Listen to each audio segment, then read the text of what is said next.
La dyslexie, qu'est-ce que c'est ? Ce sont des troubles de l'apprentissage. Ils se traduisent par des difficultés à acquérir la lecture, l'écriture, l'orthographe. Loin d'être bête, le dyslexique a un raisonnement différent. Quand il lit, les mots prennent vie. Et quand on est dyslexique, on n'est pas doté d'un raisonnement verbal, mais d'un raisonnement visuel. Quand on est dyslexique, on comprend mieux les mots qu'on peut directement associer à une image. Prenons l'exemple de cette phrase. Le cheval brun saute par-dessus le mur en briques.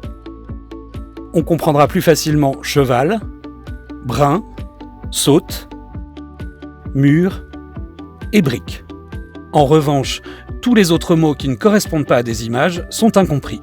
Pas facile de s'y retrouver, surtout quand les mots tanguent et que les lettres se confondent.